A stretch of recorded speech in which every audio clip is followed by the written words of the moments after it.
दोस्तों, आप सभी तो जानते हैं कि भारत साधु संतों और पीर फकीरों का देश है। यहाँ के लोगों में संतों के प्रति बहुत ही आदर और सम्मान की भावना रहती है। इस भावना का कुछ ढोंगी संत फायदा उठाते हैं, तो कुछ सच्चे संत इस भावना का आदर कर भक्त के सभी तरह के दुख दर्द दूर करने के लिए अपना जीवन तक दांव पर लगा देते हैं। ऐसे ही संतों में एक है शिरडी के साईं बाबा। तो आज की हमारी इस वीडियो में हम आपको साईं बाबा के जीवन से संबंधित प्रत्येक महत्वपूर्ण जानकारी देंगे। जिसने तेरा नाम लिया, जिसने तेरा नाम लिया, तो लिया उसके साथ।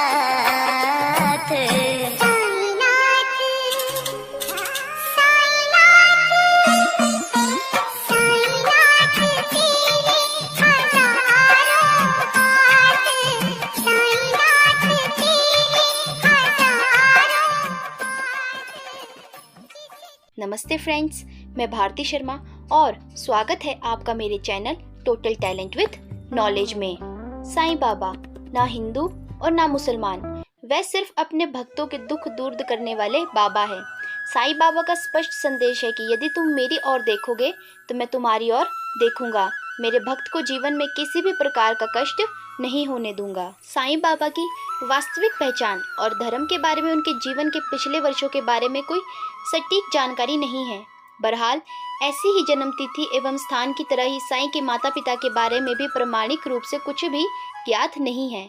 श्री सत्य साईं बाबा द्वारा दिए गए पूर्वतक विवरण के अनुरूप उनके पिता का नाम श्री गंगा बावड़िया एवं उनकी माता का नाम देवगिरी अम्मा माना जाता है।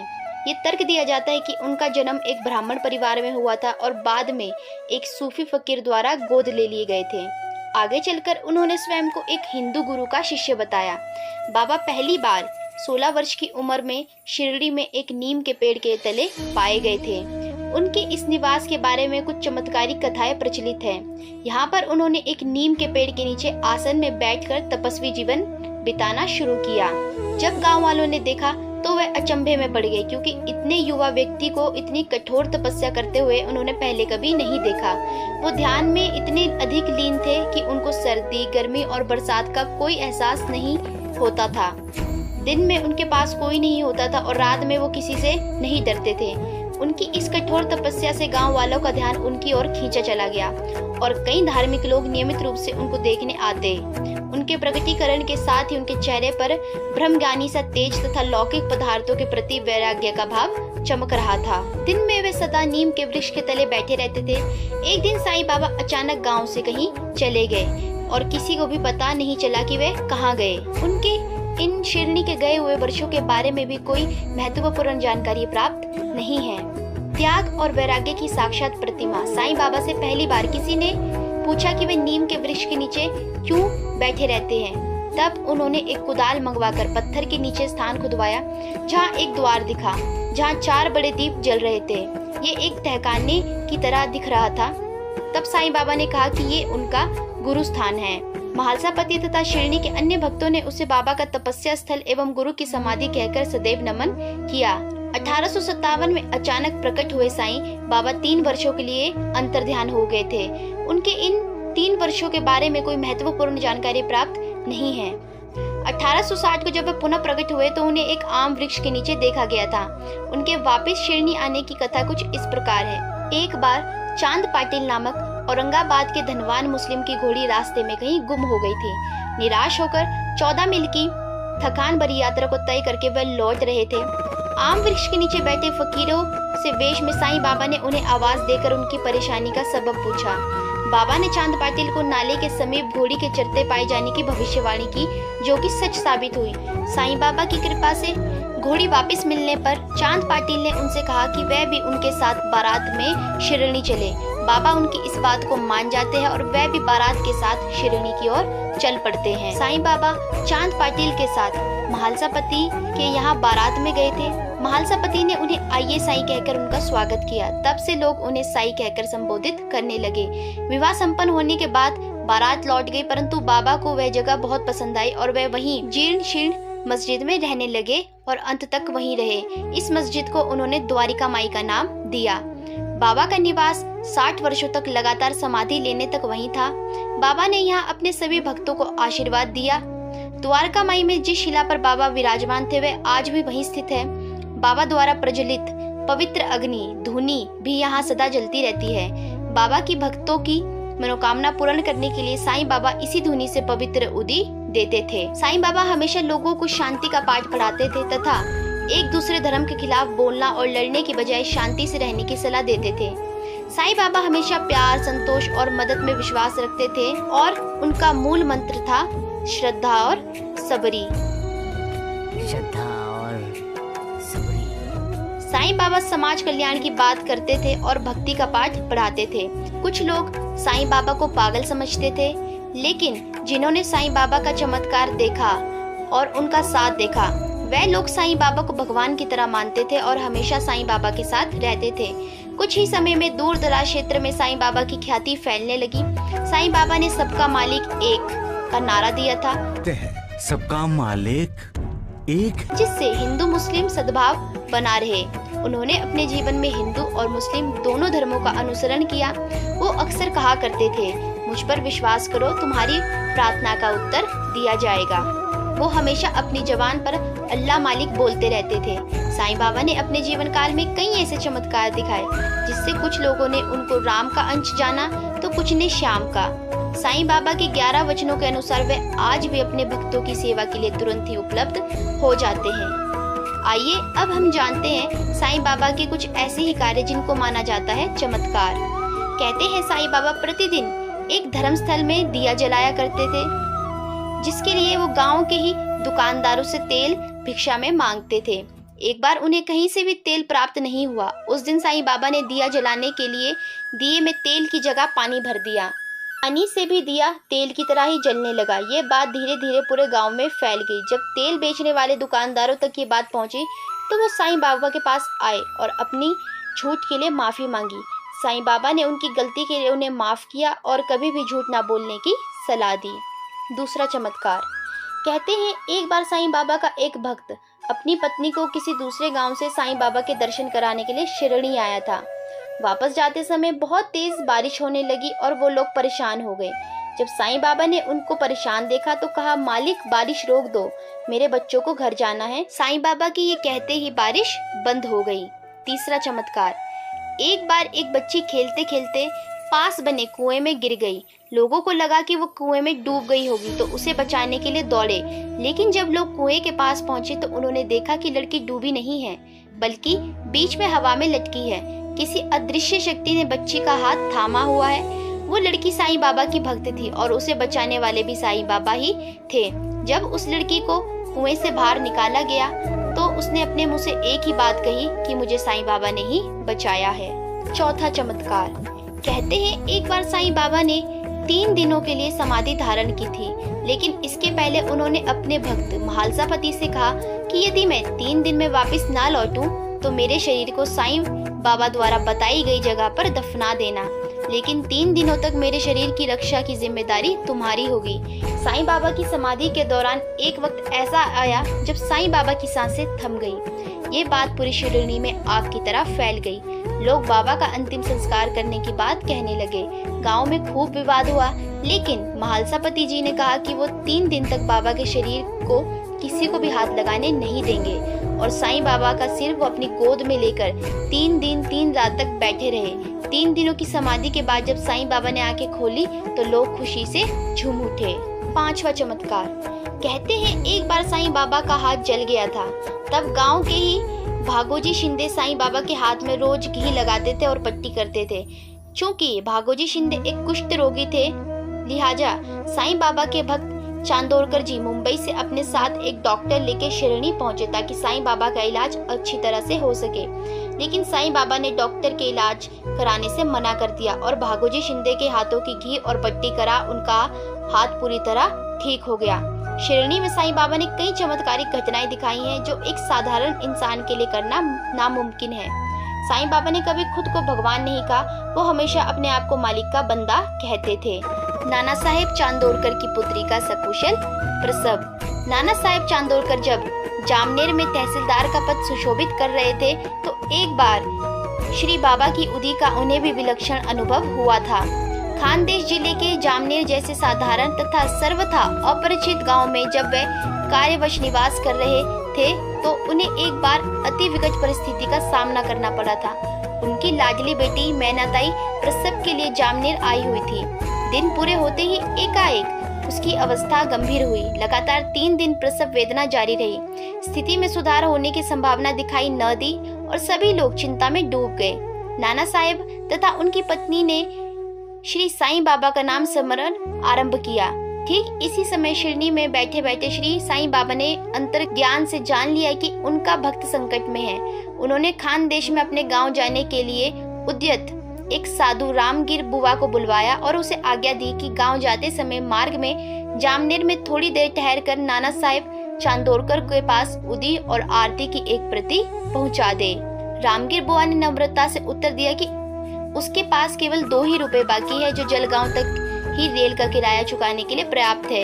इस पर साईं बाबा ने ये कहा कि वह कोई चिंता न करे, उसकी सारी व्यवस्था हो जाएगी। रामगार निसंदेह मन से श्री साईं बाबा की आज्ञा अनुसार दोनों वस्तुएं लेकर चल दिए। जलगांव स्टेशन पर वे रात को लगभग 3 बजे उतरे। उस समय उनके पास केवल 2 आने ही बचे थे।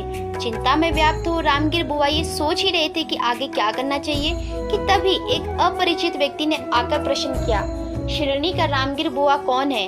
रामगिर बुआ को जब ज्ञात हुआ कि नाना साहेब ने ही उस व्यक्ति को तांगा साथ लेकर भेजा है तो वे उसके साथ तांगे में बैठ जामनेर की ओर चल दिए और प्रातःकाल जामनेर पहुँचे। गाँव की सीमा के निकट पहुँचने पर रामगिर बुआ लघु शंका से निवृत्त होने के लिए थोड़ी देर के लिए तांगे से उतरे। वापस आकर देखा तो वह मनुष्य और तांगा दोनों ही अदृश्य हो चुके थे। इस घटना से रामगिर बुआ के आश्चर्य का ठिकाना न रहा। अकेले ही समीप एक कचहरी में प्रवेश कर उन्होंने नाना साहेब के संबंध में पूछताछ की और पूछते पूछते उनके घर तक पहुंच गए।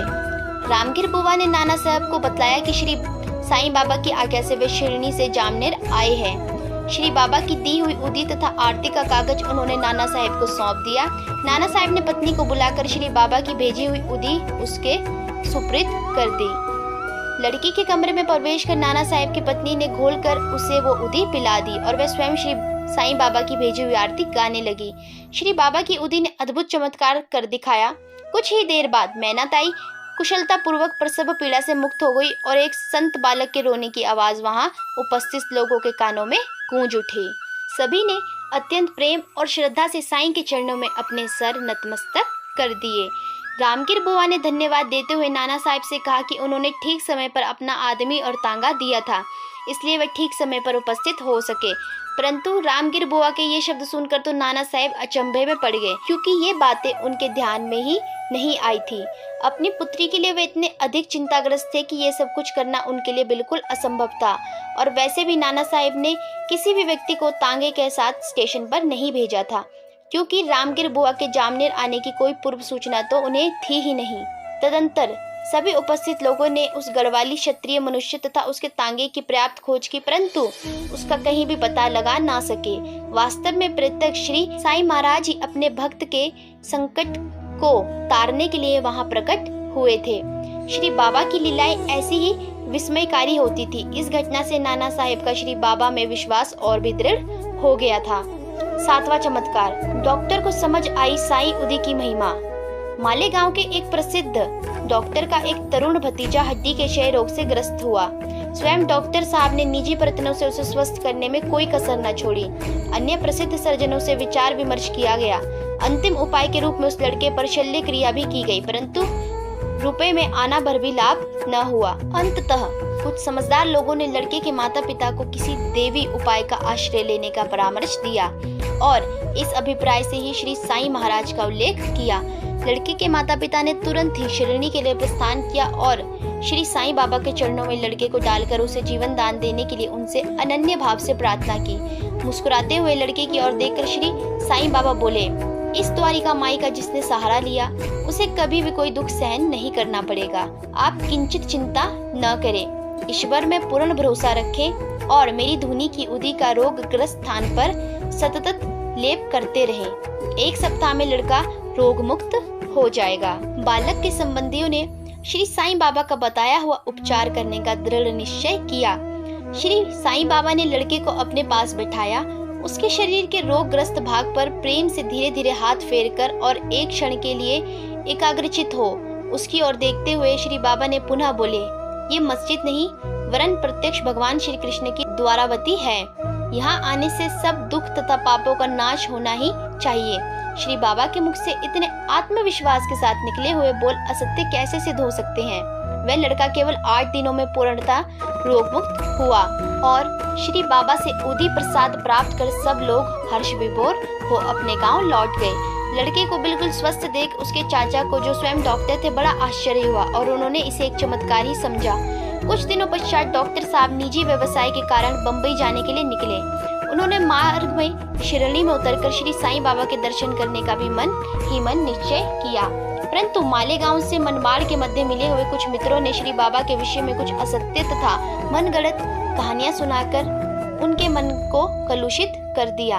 अब शिरडी जाने का संकल्प त्याग कर डॉक्टर साहब सीधे बम्बई पहुँचे। वहाँ लगातार 3 रात सपनों में डॉक्टर साहब के कानों में कोई मनुष्य चिल्लाकर, अब भी तुम्हारा मुझ में विश्वास नहीं है, ये शब्द स्पष्टता उच्चार करता रहा। स्वप्न में मिली हुई इस शिक्षा के बल पर डॉक्टर साहब ने शिरडी जाने का पुनः दृढ़ निश्चय किया। उस समय उनके पास उपचार के लिए आए हुए एक रोगी की अवस्था गंभीर थी। उसका ज्वर लगातार बढ़ता ही जा रहा था। मेरे रोगी का ज्वर यदि तुरंत ही दूर हुआ तो एक क्षण के लिए भी विलंब न कर शिरडी पहुंचूंगा। इस प्रकार मन में निश्चय कर नित्य की भांति डॉक्टर साहब रोगी को देखने के उद्देश्य से चल पड़े। आश्चर्य ये हुआ कि उस दिन रोगी को ज्वर नहीं आया। डॉक्टर साहब का पूर्ण समाधान हुआ। श्री बाबा कोई सामान्य व्यक्ति न होकर परम उच्च कोटि पर पहुंची हुई एक असामान्य विभूति है। ये दृढ़ भावना डॉक्टर साहब के मन में उत्पन्न हुई और उन्होंने शिरडी पहुंचते ही नम्रता से श्री साईं बाबा के चरणों में आत्मसमर्पण कर दिया। वहीं श्री साईं बाबा ने कुछ और लीलाएं दिखाकर द्वारिका माई की उदी में कितना प्रचंड सामर्थ्य भरा हुआ है ये प्रमाणों सहित सिद्ध कर दिखाया। डॉक्टर साहब तदंतर श्री साईं बाबा की सेवा में तल्लीन हुए। बहुत दिन शिरडी में रहे और उदी प्रसाद प्राप्त कर वापिस अपने गांव पहुंचे। मालेगांव पहुंचते ही उन्हें बीजापुर में एक उच्च पद पर नियुक्त होने की सूचना मिली। भतीजे का रोगग्रस्त होना एक निमित्त मात्र हुआ और डॉक्टर साहब को एक परम उच्च कोटि में पहुंचे हुए सिद्ध पुरुष के साथ रहने का दुर्लभ अवसर मिला। ये सचमुच पूर्व जन्म का पुण्य का फल ही समझना चाहिए। 8वां चमत्कार। एक दिन गांव में भयंकर आंधी चली। आसमान काले बादलों से घिर गया। बिजली बड़े जोर से कड़कने लगी। सभी लोग इधर उधर भागने लगे। मूसलाधार बारिश भी शुरू हो गई। सब लोग मस्जिद में इकट्ठे हो गए और उन्हें बचाव के लिए साईं बाबा से प्रार्थना की।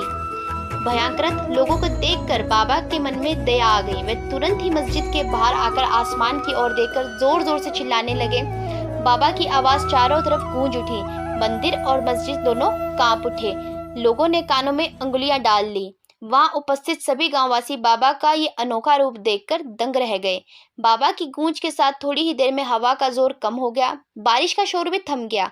कुछ देर बाद काली घटाएं भी छटने लगी। आसमान में तारों के साथ चांद भी चमकने लगा। पशु और पक्षी भी अपने अपने घरौंदे की ओर लौटने लगे। बाबा का ये चमत्कार देखकर सभी गांववासी उन्हें नमन करके अपने अपने घर लौट गए। 9वां चमत्कार। एक दिन बाबा के धुने की अग्नि भड़क गई और उसकी लपटें इतनी ऊपर तक होने लगी कि लगा कि अब इस लपट से मस्जिद जलकर राख हो जाएगा। कुछ देर बाद भक्तों की बढ़ती हुई बेचैनी को देखते हुए बाबा ने अपना चिमटा उठाया और धुनी के पास वाले खंबे पर जोरदार प्रहार करते हुए बोले, शांत हो जाओ। इस तरह हर प्रहार के साथ अग्नि की लपटें धीमी होती गई। कुछ देर बाद वे सामान्य दिनों की तरह ही जलने लगी। इस तरह लोगों के मन का डर भी शांत हो गया। साईं की शरण में आने वाला भक्त कभी खाली हाथ नहीं जाता। एक बार शिरडी में महामारी फैल गई थी। बात उस समय की है जब शिरडी में एक बार हैजा महामारी दूसरे गांव से आने लगी थी। लाखों लोग हैजा जैसी बीमारी के कारण मरने लगे थे और जब शिरडी में भी हैजा आने का डर लोगों को सताने लगा तो लोग साईं बाबा के पास गए। साईं बाबा के पास लोग पहुंचे और समस्या को बताया तो साईं बाबा ने चक्की में गेहूं पीसना शुरू कर दिया। ये देखकर लोग अचरज में पड़ गए। वहां पहुंची महिलाओं ने साईं बाबा से खुद गेहूं पीसने का काम ले लिया और उन्हें लगा ये आटा साईं प्रसाद स्वरूप बन रहा है। आटा पीसने के बाद साईं बाबा ने कहा कि ये आटा शिरडी की सीमा के चारों ओर लकीर के सामने डाल दो। लकीर बनाने के बाद सारे लोग यहाँ आए। जब लकीर बनाकर लोग लौटे तो साईं ने कहा कि अब इस सीमा के पार से ना कोई बाहर से आए और ना कोई अंदर से जाए। साथ ही घर के अंदर कुछ दिन सभी लोग रहे। साईं बाबा की बात मान लोगों ने ऐसा ही किया और महामारी शिरडी में नहीं पहुंच पाई और साईं बाबा के चमत्कार से शिरडी के लोग हैजा जैसी महामारी से बच गए। डॉक्टर के साथ चमत्कार। जिसकी जैसी भावना होती है ईश्वर के दर्शन वैसे ही होते हैं। एक बार एक डॉक्टर किसी साईं भक्त मामलदार के साथ शिरडी इस शर्त पे आए कि वे साईं बाबा के आगे शीश नहीं झुकाएंगे, क्योंकि उनके इष्ट देवता श्री राम हैं। श्री राम के अतिरिक्त वे किसी के आगे भी शीश नहीं झुकाते। दोनों किसी तरह शिरडी पहुंचे और बाबा के दर्शन के लिए द्वारिका माई मस्जिद गए। मामलदार को अपने डॉक्टर मित्र को आगे आगे जाते देख और बाबा की चरण वंदना करते देख बड़ा आश्चर्य हुआ। सब लोग भी आश्चर्यचकित थे। बाद में जब डॉक्टर से पूछा गया कि आपने अपना निर्णय एकाएक कैसे बदल दिया, तब डॉक्टर ने बताया कि बाबा के स्थान पर उन्हें उनके इष्ट प्रभु श्री राम खड़े दिखाई दिए थे, इसलिए उन्होंने उनको नमस्कार किया था। जब डॉक्टर ऐसा कह रहे थे तब उनके सामने श्री साईं बाबा खड़े मुस्कुरा रहे थे। तत्क्षण ही श्री साईं बाबा को देख डॉक्टर आश्चर्यचकित होकर कहने लगे, कहीं ये स्वप्न तो नहीं, आखिर ये साईं बाबा कैसे हो सकते हैं? अभी तो यहाँ प्रभु श्री राम खड़े थे। अरे ये तो पूर्ण योगावतार है। डॉक्टर ने अगले दिन ही उपवास करना प्रारंभ कर दिया और मन ही मन कहा कि जब तक बाबा स्वयं उनको आशीर्वाद नहीं देंगे तब तक वे मस्जिद नहीं जाएंगे। प्रण किए 3 दिन बीत गए। चौथे दिन डॉक्टर के एक मित्र खानदेश से आए और डॉक्टर अपने मित्र के साथ साईं बाबा के दर्शन करने मस्जिद गए। दोनों ने बाबा को नमस्कार किया। तब बाबा ने डॉक्टर से पूछा कि आपको किसने बुलाया था, आप यहाँ कैसे पधारे? के प्रश्नों को सुनकर डॉक्टर का हृदय पिघल गया। उसी रात बाबा ने डॉक्टर पर कृपा दृष्टि की तो डॉक्टर की क्षणावस्था में परम आनंद की अनुभूति हुई। बाद में श्री साईं बाबा के प्रति डॉक्टर की भक्ति प्रागण हो गई। आइए अब हम आपको साईं बाबा और दास गणों की कथा के बारे में बताते हैं। गणेश दत्तात्रेय शस्त्र बुद्धे कैसे बने दास गणु महाराज। उनका मूल नाम गणेश दत्तात्रेय सहस्रबुद्धे था। उनका जन्म 1867 में हुआ था और उनके लंबे कान होने के कारण उनके दादाजी ने उनका नाम गणेश रखा था। आप जानते हैं कि जब दास गणु पहली बार साईं बाबा से मिले तो साईं ने उनसे कहा, अपनी नौकरी छोड़ो। दास गणु पुलिस विभाग में थे और एक अधिकारी बनने के लिए बहुत महत्वाकांक्षी थे, लेकिन साईं के पास उनके लिए अन्य योजनाएं थी। गणु ने बाबा से कहा, बाबा जब मुझे कोई बड़ा पद मिल जाएगा तो मैं अपनी नौकरी छोड़ दूंगा। बाबा ने बस इतना ही कहा, जब तक आप सेवा में होने का परिणाम नहीं भुगतेंगे तब तक आप मेरी बात नहीं समझेंगे। जब भी दास गणु को अपने विभाग में किसी समस्या का सामना करना पड़ता था तो वे साईं बाबा की पूजा करते थे और साईं उनके बचाव में आते थे। आखिरकार एक बार बड़ी दिलचस्प घटना घटी। दास गणु पंढरपुर के विट्ठल के परम भक्त थे और वे काम से छुट्टी लेकर पूरे भारत में मंदिरों की यात्रा करते थे। एक बार ऐसा हुआ कि जब वे छुट्टी पर थे तो जिस क्षेत्र में वे काम करते थे वहाँ के इंस्पेक्टर का कुछ चोरों ने कीमती सोने हीरे का हार चुरा लिया। जब गणु काम पर लौटे तो अधिकारी ने उन्हें चेतावनी देते हुए कहा, आपको जिम्मेदारी लेनी होगी और इन चोरों को पकड़ना होगा। गणु आधिकारिक तौर पर कहीं जा रहे थे और अचानक उन्होंने नदी की दूसरी ओर कुछ चोरों को देखा। उन्होंने नदी पार करने और इन चोरों को पकड़ने का फैसला किया, लेकिन चोरों ने उन्हें नदी पार करते हुए देख लिया और भागने की कोशिश की। इस बीच गणु ने अपनी हथेली में पानी लिया और साईं बाबा से प्रार्थना की, बाबा कृपया मुझे इन चोरों को पकड़ने का आशीर्वाद दीजिए। मैं वादा करता हूँ कि एक बार ये कार्य पूरा कर लेने और अपने अधिकारी से अच्छा नाम पाने के बाद मैं अपनी नौकरी छोड़ दूंगा। मानो साईं बाबा ने उन्हें आशीर्वाद दिया। गणु को जल्दी से नदी पार करने की ऊर्जा मिल गई और उन्होंने अपराधियों को भी पकड़ लिया। उनके अधिकारी ने भी उनकी सराहना की। बाद में दास गणु को पदोन्नति मिली और उनका कार्यस्थल मनमाड के पास एक शहर में स्थानांतरित कर दिया गया। उनके काम पर शामिल होने के लिए शिरडी गांव पार करना पड़ता था। गणु ने मन में सोचा, अगर रास्ते में बाबा मिलेंगे तो वह हमेशा की तरह नौकरी छोड़ देने के लिए कहेंगे, तो चलो इस बार मैं उनसे मिलने से बचता हूँ और गांव को पार करके तांगे में आगे बढ़ने का फैसला लिया। तीनों लोगों पर राज करने वाले संत से कौन बच सकता है। जब दास गणु तांगे में बैठकर जा रहे थे तो एक और खड़े साईं बाबा ने उन्हें वहां से जाते हुए देख लिया। जिस घोड़ा गाड़ी में गणु जा रहे थे वे तेज गति से चल रही थी, लेकिन जब वे शिरडी पार कर गई तो गणु को पता चला कि साईं बाबा ने उन्हें देख लिया है। उन्होंने तांगे वाले को रुकने को कहा और उतर गए। बाबा ने दास गणु के कंधों पर हाथ रखा और उन्हें द्वारिका माई के पास ले गए। एक बार जब वे वहां पहुंचे तो साईं ने कोने में बैठ गए और दास गणु ने उन्हें प्रणाम किया। बाबा ने सहजता से पूछा, गणु क्या मैंने तुमसे ये वादा करने को कहा था कि तुम नदी के बीच में खड़ा होकर नौकरी छोड़ दोगे? गणु तुरंत समझ गए कि साईं बाबा का क्या मतलब था। हम सब साईं बाबा के साथ यही करते हैं। जब हमारा समय खराब होता है तो हम साईं बाबा की तत्काल सहायता की आवश्यकता होती है और हम उस समय कुछ भी स्वीकार करने और करने के लिए तैयार रहते हैं। तब दासगणु कहते हैं, बाबा मैं अपनी बुरी आदतें छोड़ दूंगा। पुलिस विभाग में हवलदार बनना मेरे जीवन भर की महत्वाकांक्षा है। आपकी कृपा से मुझे प्रमोशन मिल गया, इसलिए एक बार जब मैं ये कार्य पूरा कर लूंगा तो मैं नौकरी छोड़ दूंगा। बाबा ने उसे उत्तर दिया, तुम्हें पता नहीं चलेगा कि मैं तुम्हें अपने कल्याण के लिए पद छोड़ने के लिए कहता हूँ और उसे जाने देता हूँ। एक बार फिर गणु को अपने काम में दिक्कत का सामना करना पड़ा। अंततः गणु को एहसास हुआ कि श्री साईं बाबा ने वास्तव में उससे अपना करियर जारी नहीं रखने के लिए कहा है, क्योंकि ये उसके लिए उपयुक्त नहीं है। उन्होंने भजन करके साईं की महिमा का प्रचार प्रसार करने का निर्णय लिया। साईं ने उन्हें नादेड़ में रहने का आशीर्वाद दिया। साईं ने उनकी जरूरतों का ख्याल रखा और गणु ने बस भगवान और सर्वकालिक महान संत साईंनाथ की सेवा की और इस प्रकार उन्होंने ख्याति प्राप्त की। गणु ने साईं बाबा की महिमा फैलाने के लिए महाराष्ट्र भर के सैकड़ों शहरों और गांवों की यात्रा की। मुंबई के लोगों को दास गणु द्वारा विभिन्न संतों के जीवन के बारे में सुंदर व्याख्यान, उनके रामायण खेलने के तरीके और साईं लीला की उनकी अभिव्यक्ति से साईं के बारे में पता चला। कहते हैं कि बाबा अपने भक्तों के लिए कुछ भी कर सकते हैं। वे अपने भक्तों की पुकार सुनकर दौड़े चले आते हैं। साईं बाबा का भक्त कहीं भी रहता हो, बाबा उसकी मदद करने के लिए तत्काल ही उपलब्ध हो जाते हैं। कहते हैं कि दशहरे के कुछ दिन पहले ही साईं बाबा ने अपने एक भक्त रामचंद्र पाटिल को विजयदशमी पर तात्या की मृत्यु की बात कही। तात्या बाईजाबाई के पुत्र थे और बाजाबाई साईं बाबा की परम भक्त थी। साईं बाबा उन्हें अपनी माँ की तरह मानते थे। तात्या साईं बाबा को मामा कहकर संबोधित करते थे, किंतु साईं बाबा उन्हें कहते थे कि वे उनके बड़े भाई हैं। इसी तरह साईं बाबा ने तात्या को जीवन दान देने का निर्णय लिया। कहते हैं कि दशहरे के कुछ दिन पहले ही साईं बाबा ने अपने एक भक्त रामचंद्र पाटिल को विजयदशमी पर तात्या की मृत्यु की बात कही थी। साईं बाबा ने शिरडी में 15 अक्टूबर दशहरे के दिन 1918 में समाधि ले ली थी। 27 सितंबर 1918 को साईं बाबा के शरीर का तापमान बढ़ने लगा। उन्होंने अन्न जल सब कुछ त्याग दिया। साईं बाबा के समाधिस्थ होने के कुछ दिन पहले ही तात्या की तबीयत इतनी बिगड़ी कि जिंदा रहना मुमकिन नहीं लग रहा था, लेकिन उसकी जगह साईं बाबा ने 15 अक्टूबर 1918 को अपने नश्वर शरीर का त्याग कर ब्रह्मलीन हो गए। इस प्रकार उन्होंने विजयदशमी के दिन अपनी देह त्यागी थी।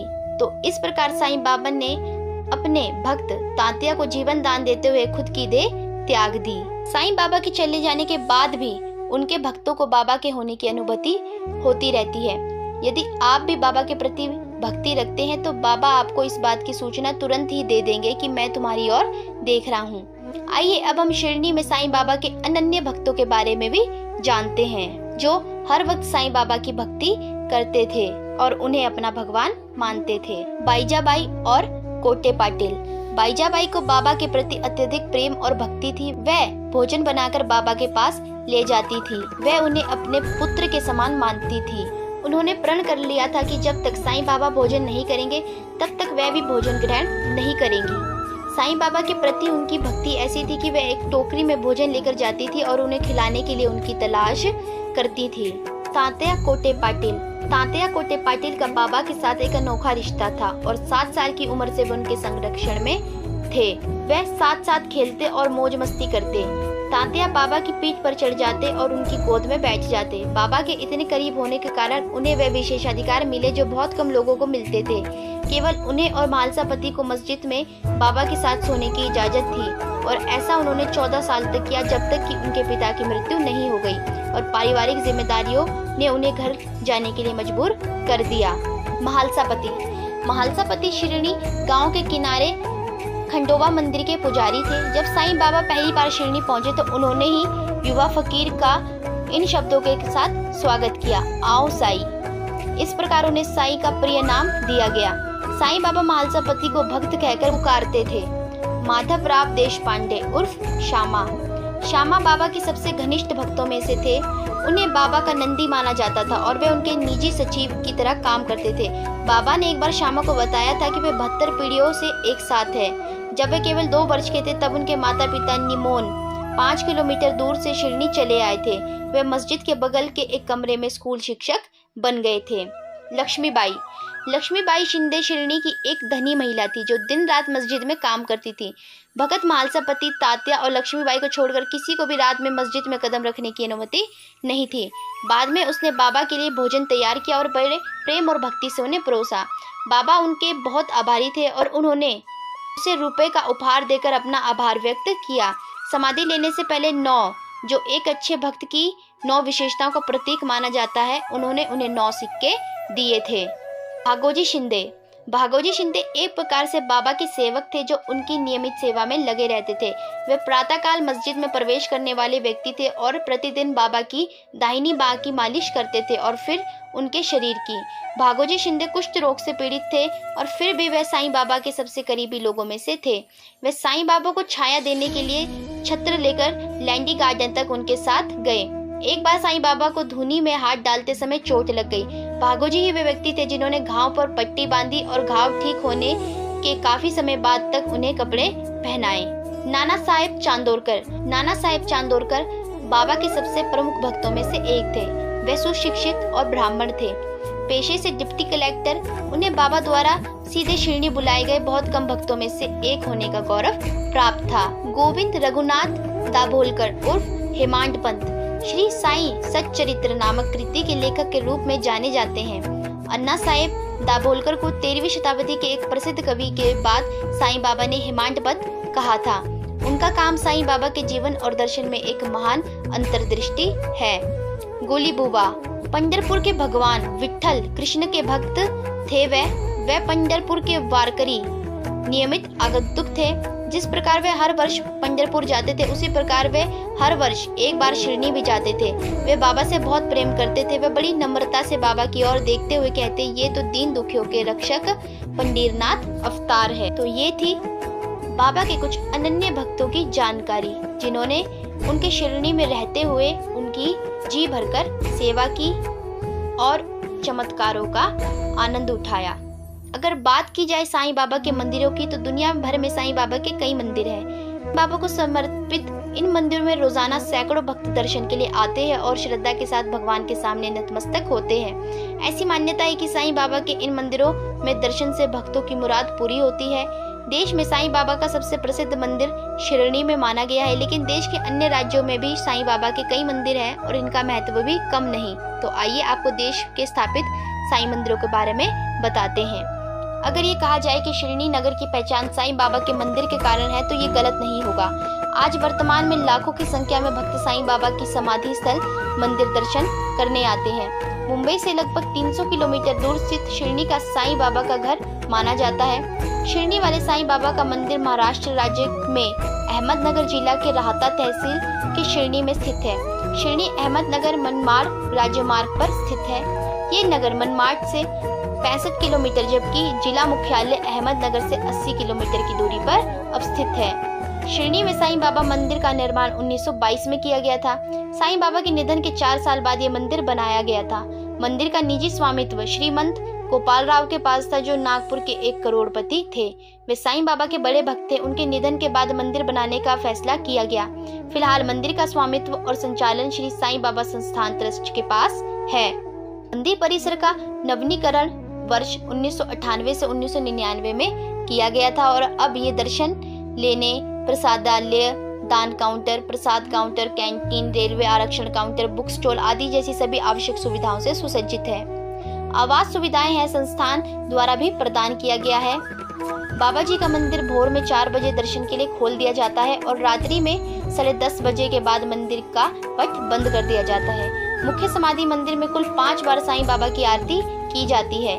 आप आरती की बुकिंग श्री साईं बाबा संस्थान ट्रस्ट शिरडी की आधिकारिक वेबसाइट पर जाकर भी बुक कर सकते हैं। प्रत्येक गुरुवार को शाम में बाबा की पालकी निकाली जाती है, जिसमें हजारों लोग शामिल होते हैं। इस पालकी को शिरडी नगर में घुमाकर द्वारिका माई लाया जाता है। हम आपको ये बता दें कि साईं बाबा का विशेष दिन गुरुवार बृहस्पतिवार को कहते हैं। हिंदू मान्यता और सनातन धर्म में साधु, गुरु या संतों की विशेष पूजा के लिए बृहस्पतिवार गुरुवार के दिन की मान्यता होती है। तो अगर आप भी साईं बाबा के भक्त हैं, तो शिरडी जाकर साईं बाबा के मंदिर के दर्शन अवश्य कीजिएगा। श्री साईं जन्मशान मंदिर। ये मंदिर महाराष्ट्र के परभणी जिले में स्थित है। ऐसा कहा जाता है कि साईं बाबा का जन्म पथरी नामक गांव में हुआ था। इस मंदिर में 5 तरह की साईं आरती प्रतिदिन होती है। जुलाई और अक्टूबर के महीने में इस मंदिर में साईं बाबा महासमाधि उत्सव मनाया जाता है। इस मंदिर में हर धर्म जाति के लोग आकर भगवान के सामने नतमस्तक होते हैं। दिल्ली के लोधी रोड में स्थित श्री शिरडी साईं मंदिर, ये मंदिर भारत के खूबसूरत मंदिरों में से एक है। इस मंदिर के दरवाजे सभी भक्तों के लिए प्रतिदिन सुबह 5 बजे से रात के 9:30 बजे तक खुले रहते हैं। इस मंदिर में दीवारों पर वास्तुकला की गई है। ये मंदिर सड़क के किनारे स्थित है।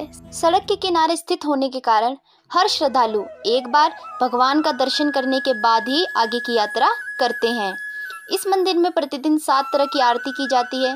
गुरुवार के दिन विशेष कार्यक्रम आयोजित किया जाता है। शाम में साईं बाबा की आरती धूप जलाकर की जाती है। माइलापुर का शिरडी साईं बाबा मंदिर, चेन्नई के माइलापुर में स्थित ये शिरडी साईं मंदिर बहुत ही खूबसूरत मंदिर है। इस मंदिर में माला, कपड़ा तथा प्रसाद चढ़ाने की स्वतंत्रता है।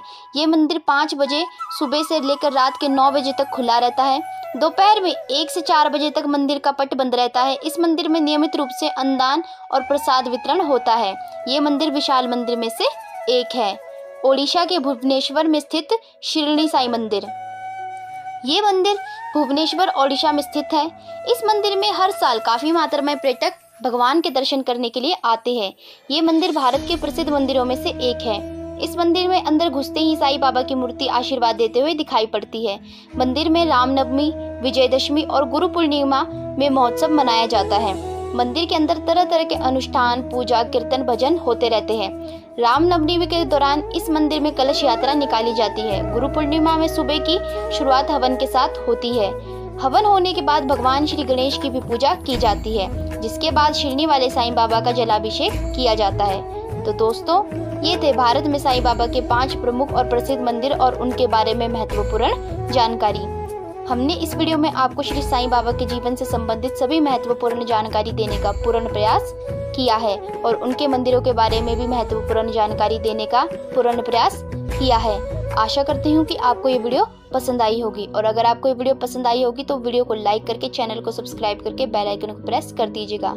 हम मिलते हैं ऐसी ही एक और ज्ञान से भरी अगली वीडियो के साथ। तब तक आप हमारे चैनल के साथ बने रहिए और जाने से पहले एक बार मेरे साथ बोलिए, अनंत कोटि ब्रह्मांड नायक राजाधिराज योगीराज श्री श्री सच्चिदानंद सद्गुरु साईनाथ भगवान की जय।